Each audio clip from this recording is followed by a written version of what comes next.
The girl was not screaming. That alone made Arch-Adjudicator Gorvin's mandibles twitch with irritation. He had endured many things in his 5 solar cycles of judicial service. Riots on the gas moons of Galen, psychotic hive queens, even a bout of primitive earth salsa, which had permanently melted 3 of his tongue nodules.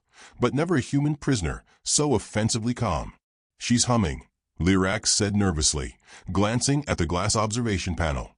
Indeed, the human subject, designation, Nara Quinn, age, 24 Terran years, sat cross-legged in the anti-grav field, humming a tuneless melody and tapping her fingers on her knees.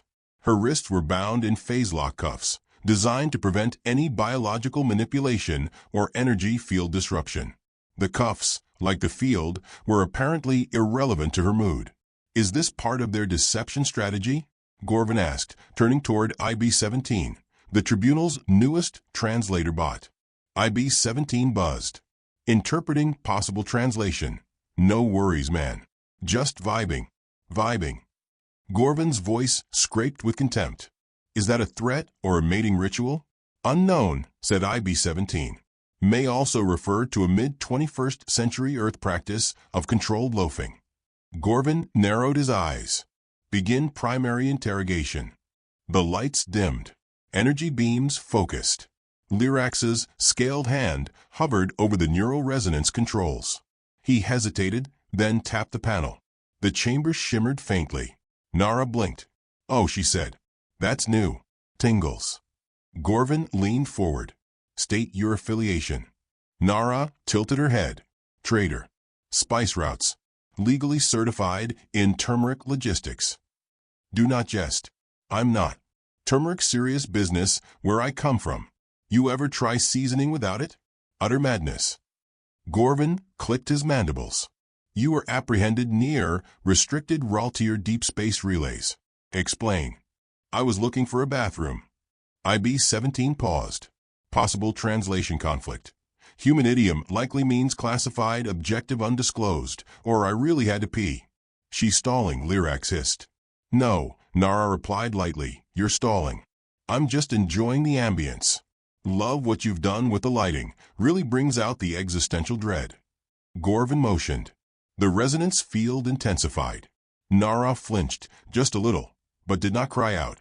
"You are hiding military intelligence." "Always hide your intelligence," she murmured. "Flash too much brain, and suddenly everyone wants to pick it." The silence grew thick, uncomfortable. Lyrax's pupils shrank. "This isn't normal," he whispered. "It's a bluff," Gorvin snapped. "A performance. A fragile fleshling cannot withstand Class 4 neurostatic pulses." "Sure we can," Nara muttered. "We call it grad school." Gorvin's claws twitched. "Increase the charge." Nara jerked, spasmed, and fell limp. Lyrax stepped back, eyes wide. "Did we?" IB-17 scanned the chamber. Vital signs ceased. Cerebral activity nil. "She is deceased." There was a long silence. "Well," Gorvin said, clearing his throat, "that escalated inconveniently." The tribunal ship was silent for nearly half an hour. Lyrax stood in the corridor, shifting nervously from claw to claw, while technicians muttered about protocol breaches and legal ramifications. Gorvin ordered containment and suppression. "A singular human death must not become a cause for Terran hysteria," he'd said. "They react irrationally to martyrdom." Irrationally was a diplomatic understatement. Humanity's history with revenge was a spreadsheet of improbable proportions. Lyrax was about to request reassignment when the emergency klaxon blared. Lights flashed red. A technician screamed something about reanimation. The corpse of Nara Quinn had sat up. She swung her legs over the side of the table and stretched like she'd woken from a long nap. Her phase-lock cuffs had shorted out.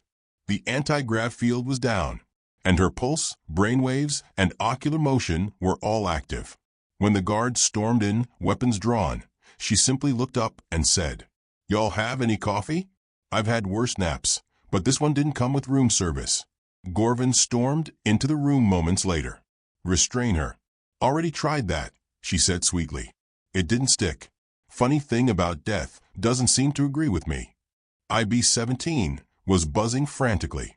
Translation: Subject states death is not compatible with her lifestyle. Not compatible? Gorvin barked. She perished. Ceased. Expired. Expired. Nara scoffed. I'm not milk, Your Honor. Besides, that was just my body doing a temporary systems reboot. Very inconvenient. Ruined my internal playlist. She stood, stretching again, as if her joints needed time to remember how to behave. Gorvin stared at her. Explain. Now.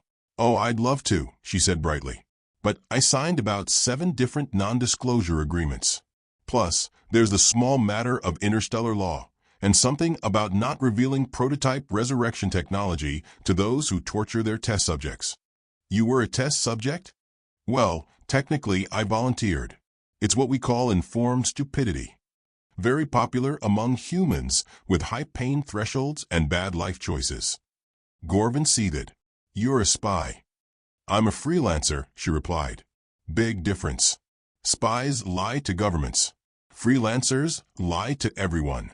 IB-17 blipped. Interpreting sarcasm, incomplete. Gorvin turned to Lyrax. Quarantine the subject. Send full data to High Command. This is now a level Omega anomaly. Lyrax nodded, but hesitated. Sir, what if she's not the anomaly? Nara smiled. Smart lizard. They placed her in a containment room. No cuffs. No restraints. She sat, sipping something vaguely warm from a recycled nutrition pouch, legs crossed like she was at a picnic. A dozen alien species watched her through hidden feeds. Some laughed. Others whispered. The insectoids thought she was bluffing. The silicon sentients thought she was broken. The humans, those that had infiltrated the feed as covert analysts, said nothing. They just watched. One of them marked the timestamp. 27 minutes, 43 seconds. Right on schedule. In the holding room, Nara looked directly into the hidden camera and winked. Gorvin reviewed the footage again. He did not like watching her die, but he hated watching her come back more. She possesses no enhancements, Lyrax reported. No implants. No regenerative technology. Nothing that explains how a biological unit could return to life unaided. She is aided, Gorvin said. The question is, by what? IB-17 interjected. Note: human folklore includes tales of resurrection, including one involving a carpenter and desert-based miracles. Perhaps this is a cultural performance. Performance. Lyrax asked. Subject is, by all metrics, treating the situation as theater. Indeed, in her second interview, Nara asked for popcorn. Gorvin decided to interrogate her personally. You understand what you are, yes? He asked her, entering the containment room alone. Sure, she replied. I'm the opening act. Opening act? Y'all seem to think I'm the main event. I'm not. I'm just the warm-up. Gorvin stared. You were sent here to be captured. She didn't answer. He leaned forward. We have scanned every nanometer of your form. There is no transmission beacon. No embedded AI. No quantum relay. Isn't that weird? She said softly. Almost like we knew you'd be looking. He paused. I want to understand, he said slowly. Why the show? Why the banter? Because fear works better when you're laughing, she replied. It goes deeper. Roots itself in the brain folds. You forget to scream until it's too late. Gorvin straightened.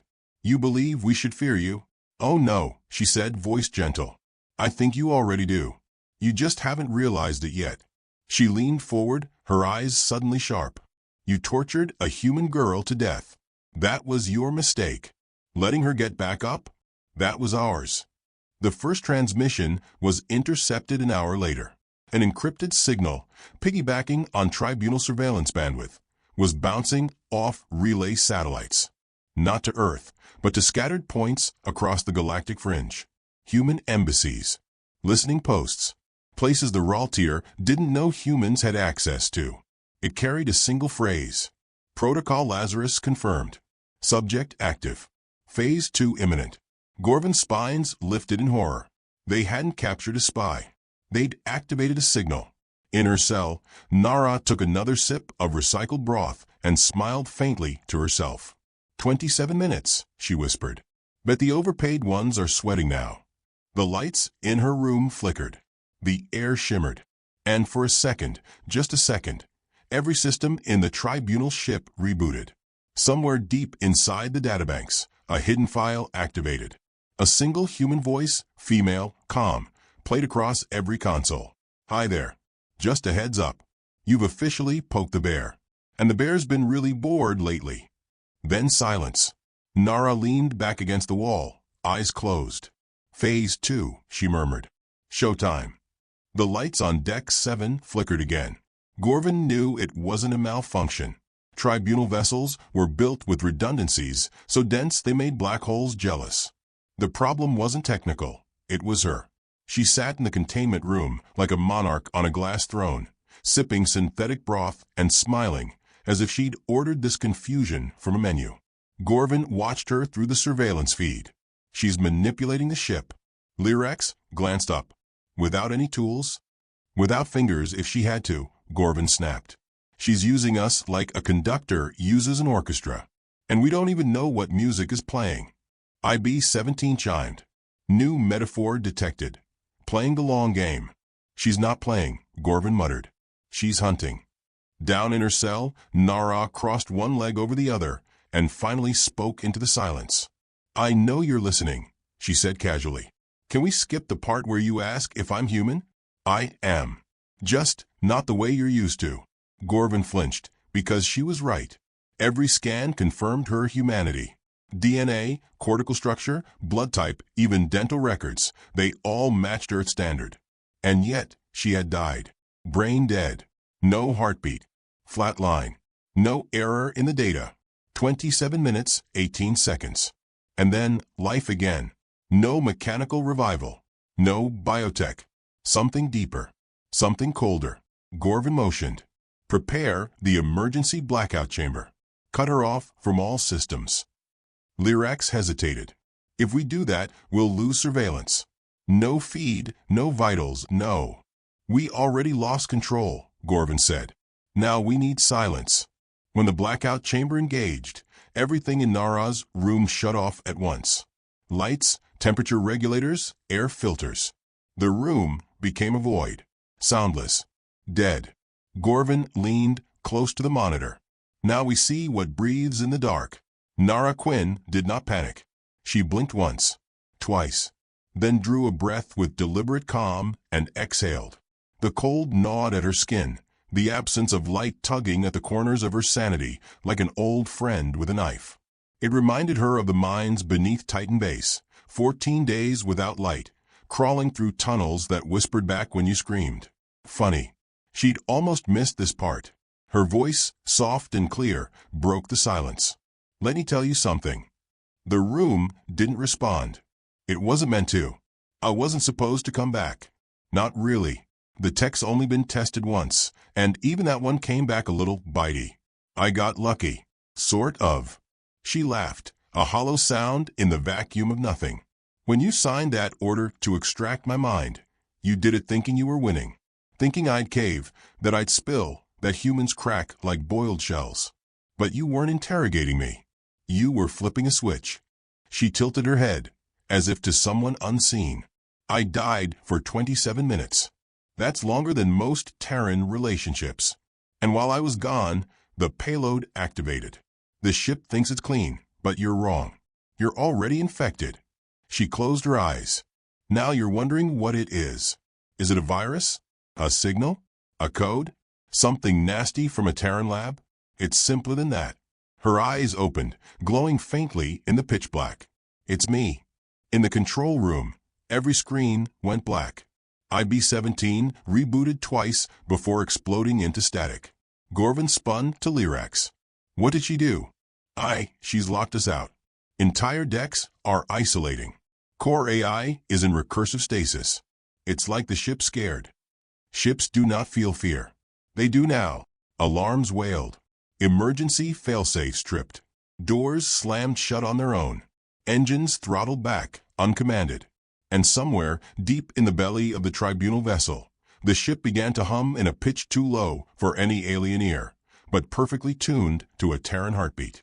2 decades ago, the Lazarus Protocol was theoretical madness. A fusion of neural quantum entanglement, conditional AI encoding, and what the scientists called empathic bioimprinting, a fancy phrase for teaching code to care. They only tested it once. The subject, a Terran intelligence officer named Cole Merritt, died during a Black Ops mission on Gliese 412C. 26 minutes later, he came back. He killed 47 enemy combatants, hacked a planetary defense grid, and then vanished into the atmosphere. The program was shut down. Too dangerous. Too unpredictable. But not forgotten. Years later, when Nara Quinn volunteered, she didn't ask what happened to Cole. She just smiled and said, "Make me worse." The blackout chamber failed. Without warning, light returned. Temperature normalized. Air hissed back through the vents. Nara stood, smiling faintly. "Took you long enough," she murmured. Gorvin stared at her through the observation feed. "She didn't break out," Lyrac said quietly. The chamber let her out. "We're dealing with sentient infiltration," Gorvin said. "Some kind of psychomorphic field, something turning our own systems into tools." "No," Lyrac said, voice distant. "Not tools. Allies." Nara looked directly into the camera. "You tortured a human," she said calmly. "You didn't ask why we surrendered so easily. Why I came alone. Why I smiled. But I'll tell you." Gorvin felt a chill. "You're not interrogators," she continued. "You're volunteers. Every scream you pulled out of me fed the system. Taught it. Grew it. I'm not just Nara anymore. I'm the proof of concept." The lights in the room pulsed with her words. "I'm the update." Elsewhere on the ship, things began to fail. Weapons disabled. Warp drives locked.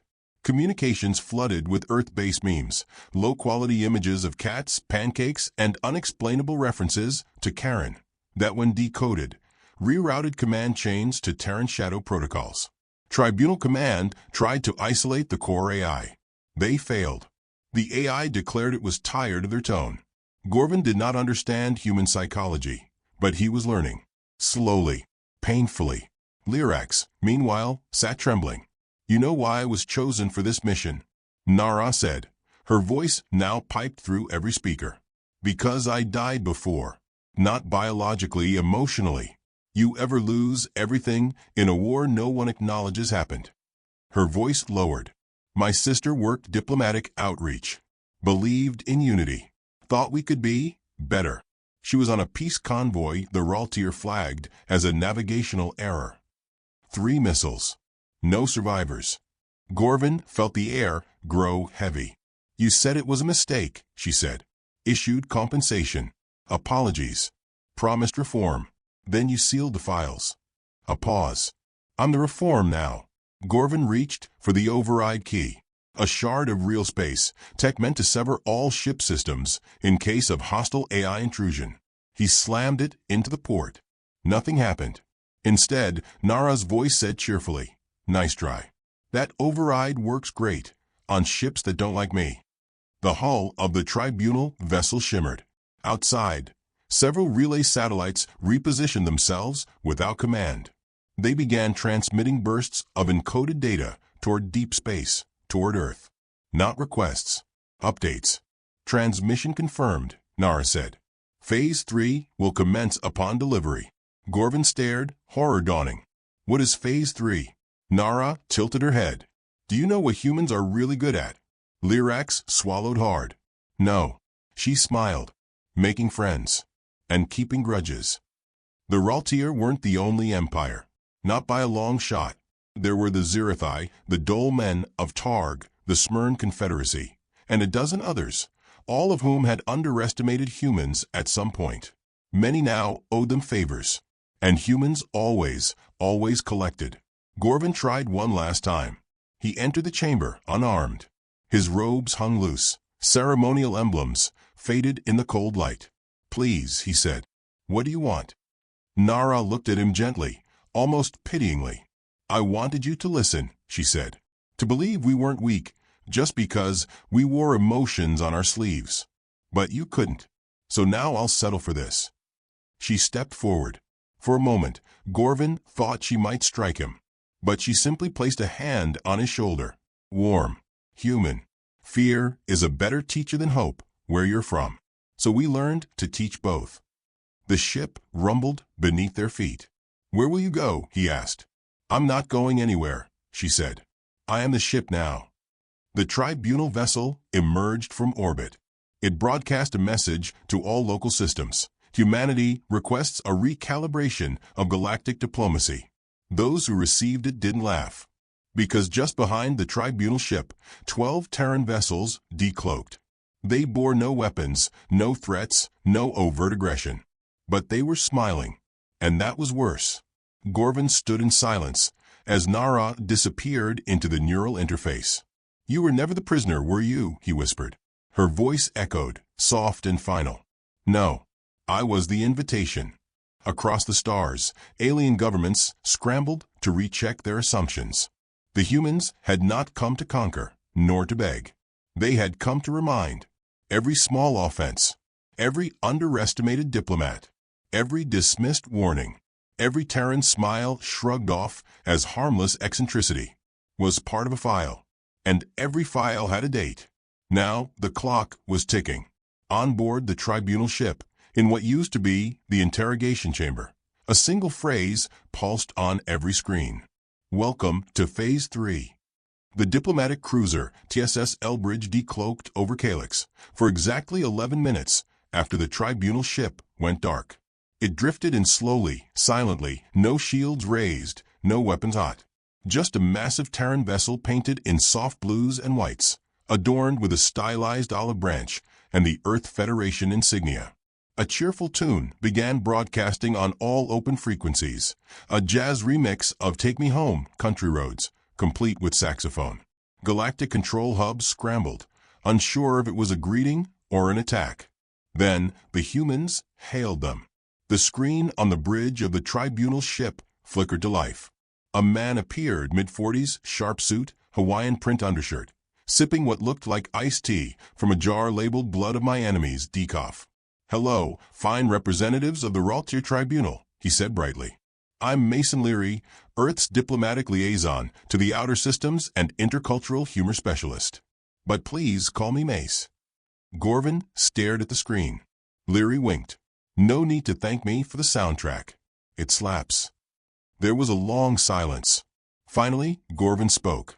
We are in the midst of a Category Omega internal containment emergency. This is not the time for... Oh, we noticed, Leary interrupted. Your ship went full blackout mode, started screaming binary, and then pulsed an invitation to every intelligence node in range. Very end of season cliffhanger energy. Gorvin composed himself. You are here to retrieve your agent. Leary raised an eyebrow. Agent? Oh, you mean Nara. He sipped his drink again, thoughtfully. We're not here to retrieve her, he said, leaning forward. We're here to negotiate the terms of her continued hospitality. Gorvin blinked. Negotiate. You tortured her to death, Leary said, still smiling. Then she got back up. Now your ship loves her more than your high priest loves protocol. Seems to me you've adopted a human. Lyrax swallowed audibly behind Gorvin. Leary tilted his head. Of course, we could take her back. But have you considered the possibility that she doesn't want to leave? Gorvin stiffened.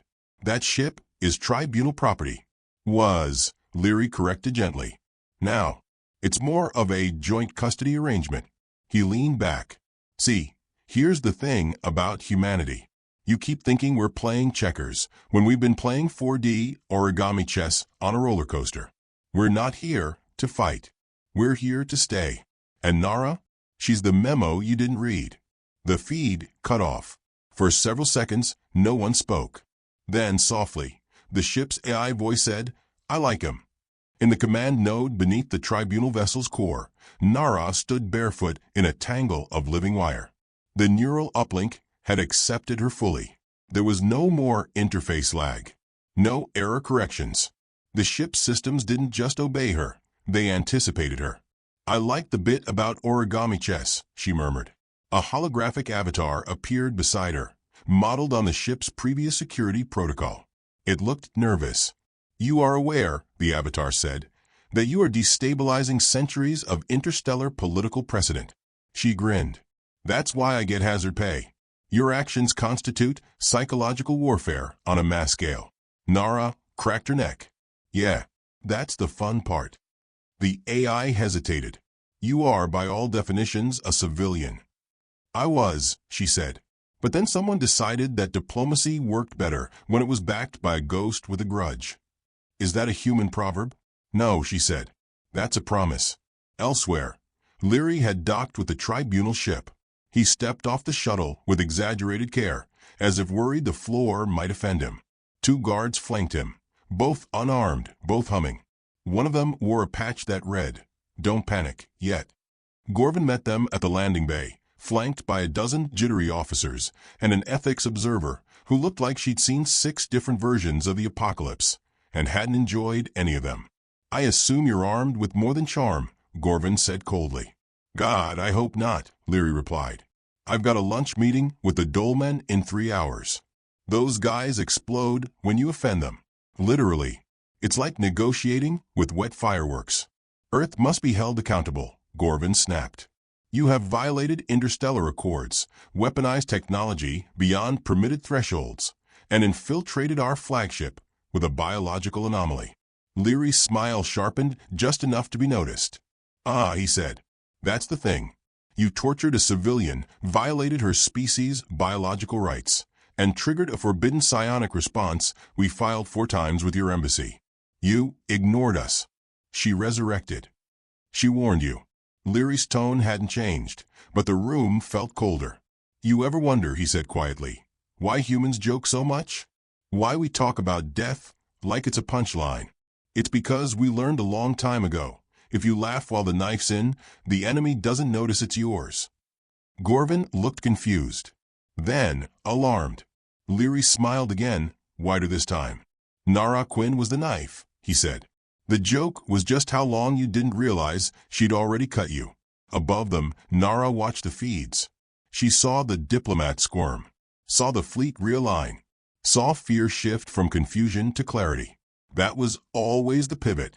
When they understood, she accessed the ship's internal network again, whispering through the circuits.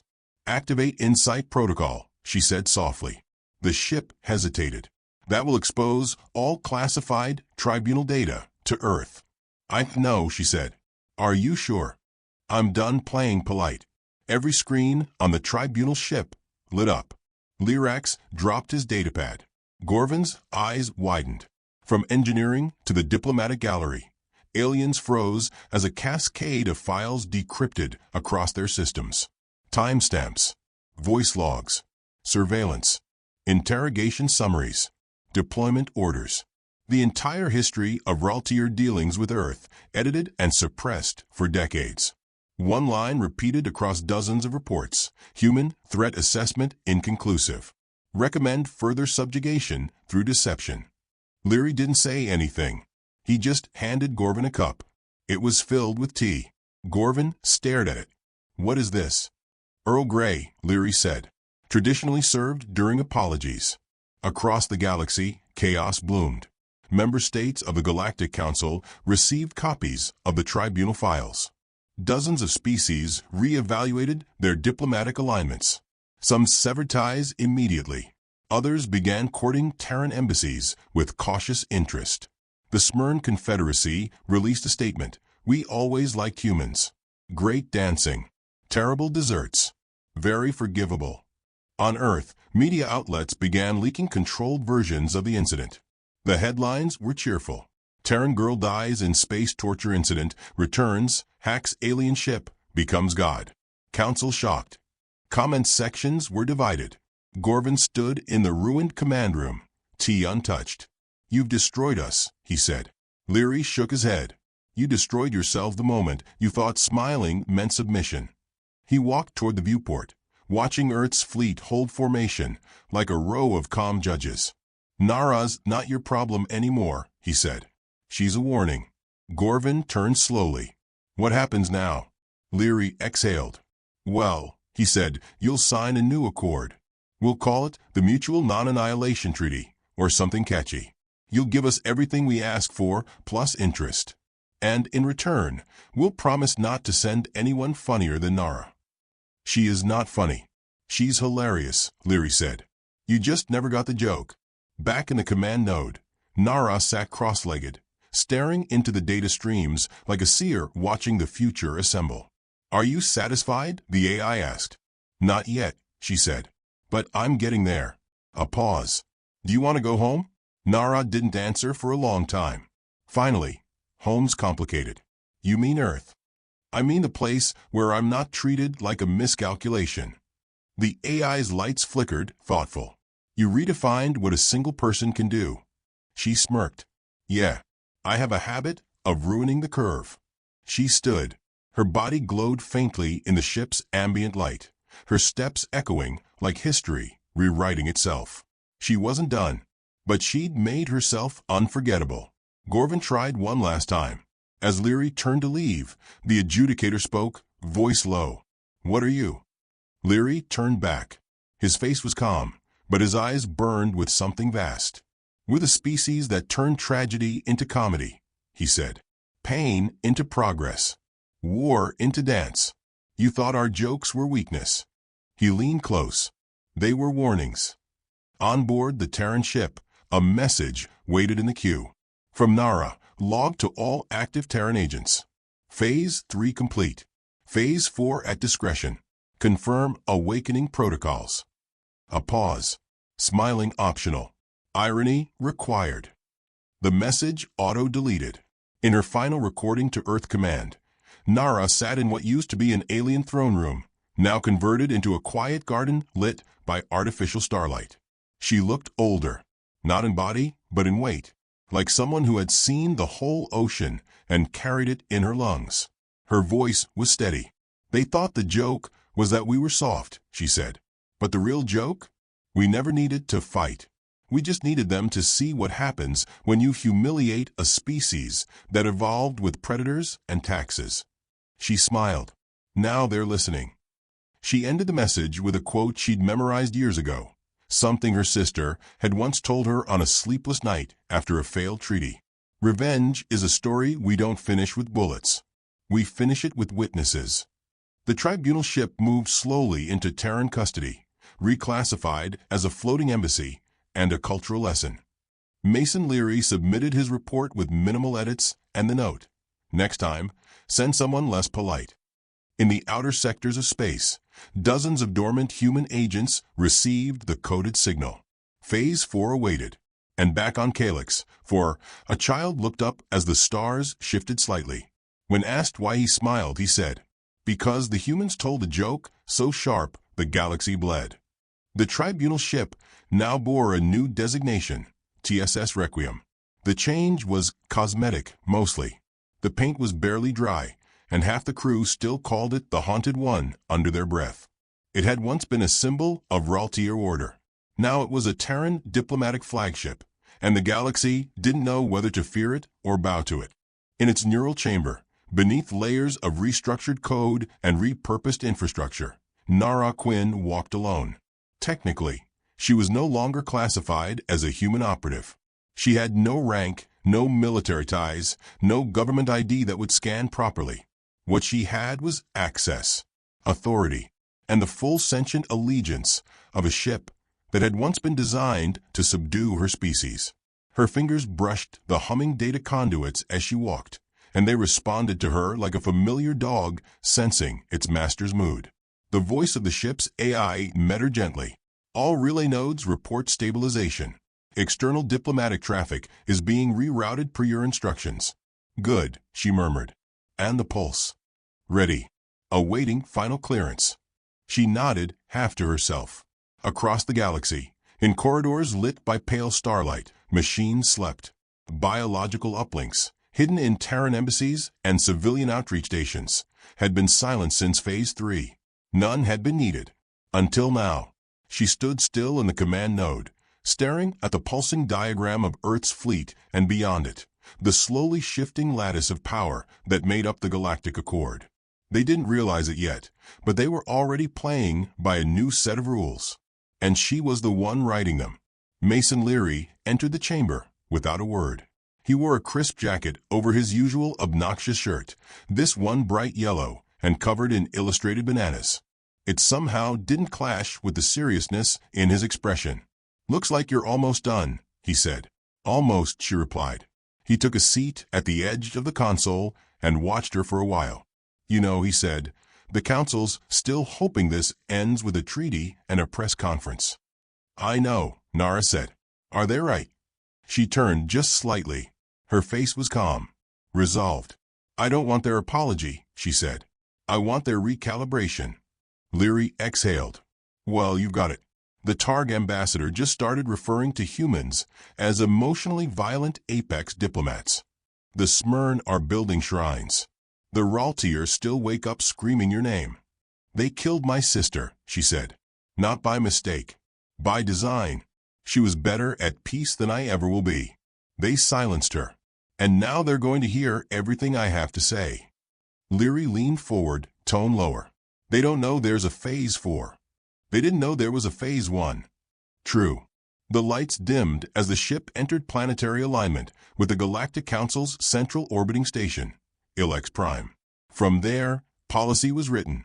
War was brokered. History was sanitized. Until now. Nara watched the planet spin slowly in the display. "Is this vengeance?" the ship asked quietly. She didn't answer right away. "It's justice," she said finally, with sharp teeth. The signal was ready. Not a weapon, not directly. It was a cultural kill switch built from linguistic traps, legal clauses, and economic chains so subtle that by the time they understood what it did, they'd have already signed away their autonomy. Not occupation, not destruction. Influence. Irrevocable. She raised her hand to initiate the transmission. But she paused. Leary noticed. "Cold feet." "I was born for this," she said. "Doesn't mean you're not allowed to shake." She smiled, faint and tired. "What if we go too far?" she asked softly. "What if they never trust us again?" Leary set his drink down. "They didn't trust us before. They tolerated us. Pitted us. We were the punchline in a joke they thought we didn't understand." He stood and crossed the room to her. "You didn't start this," he said. "But you're going to finish it. And you're going to do it the human way. Not by conquering. By convincing." She took a breath, closed her eyes, and spoke. "Execute Phase 4." The ship complied instantly. All across the Council's infrastructure, dormant Terran protocols activated. Translation systems began rewriting diplomatic documents in real time. Trade tariffs subtly shifted in favor of Earth. Cultural influencers, humans planted as entertainers, chefs, artists, suddenly released coordinated content that made Terran values feel not just palatable, but aspirational. Empires didn't fall. They adapted. And in that adaptation, they lost control. Ilex Prime sent an urgent communique to the Requiem, demanding answers. Nara answered it herself. Her face appeared on every screen in the council chamber. Calm, direct, alive in ways no politician ever was. "I'm Nara Quinn," she said. "You tortured me, then you lied about it. Then you tried to contain the consequences. You failed." Counselors shouted, denied, demanded trials, threatened sanctions. She waited, then said with perfect stillness, "We're not asking for permission anymore." The feed cut out. The council chamber erupted in chaos. In her chamber, Nara leaned against the console, fingers trembling. The weight of what she'd done hadn't hit her fully, but it was beginning to settle into the corners of her bones. She didn't cry. That wasn't her way. But she remembered her sister's laugh. The way it had filled a room and made old soldiers believe in peace again. She remembered how they'd zipped up her sister's body bag without a name, calling her collateral. Nara would be their reminder. Forever. Leary came back, handed her a small glass. "What is it?" she asked. "Something old," he said. "From before we started rebuilding Earth. A gift. Meant for the day we won something we weren't supposed to." She sniffed it. Whiskey aged in silence. She sipped. "Still think I'm a knife?" she asked. Leary shrugged. "Knives are simple. You're more like a scalpel someone turned into a compass." She stared out the window at Ilex Prime, now flickering with uncertainty. "Now what?" he asked. Now we teach them how to live with us, she said. And if they refuse, she smiled just enough, we'll make them want to. In the silence that followed, the ship began transmitting a secondary protocol. This one wasn't directed at galactic powers. It was aimed at Terrans. Every human agent, every sleeper operative, every diplomat with a past they'd buried, received the same message. Protocol Ascension activated. No orders, just awareness. The galaxy knew Earth now, but soon they would understand that the Lazarus Protocol was a footnote. The real weapon was integration, infiltration, influence, and they had only just begun. Gorvin watched all this unfold from a detention suite on Deck 11. He'd been spared for reasons he couldn't comprehend, perhaps because executing him would have made him a martyr. Now he was a witness. He spent his hours watching broadcasts. Terran culture spreading like ink and water. Humor, music, sorrow, dreams. All delivered with that same dangerous warmth. That same softness that cloaked something ancient and patient. He dreamed of her sometimes. Not her face, just her voice, repeating something over and over. We warned you. Sometimes he woke up screaming. Other times, laughing. He no longer knew which was worse. Back on Earth, the Lazarus program was officially retired. Too effective. Too human. Nara's files were sealed, her name redacted, her existence recategorized as disruptive innovation. She didn't mind. She never wanted to be famous. Just unforgettable. Years passed. In the Outer Rim, Raltier colony governor held a diplomatic summit with a Terran outreach team. The humans brought gifts, food, books. They laughed too loud and made odd references the aliens didn't quite grasp. But the governor's daughter, a bright, curious child, asked one of them where they learned to negotiate so well. The human woman smiled and said, I had a teacher once. She came back from the dead and never left. The girl blinked. That sounds scary. The woman chuckled. No, it was the best thing that ever happened to the galaxy, even if it didn't realize it yet. On board the Requiem, Nara walked the halls at night, long after the diplomats and politicians had gone to sleep. The ship still welcomed her like a friend. In her private chamber, a single message blinked. Encrypted. She opened it. Are you still in? She typed only 2 words in reply. Always was. Somewhere else, another Lazarus woke up and smiled.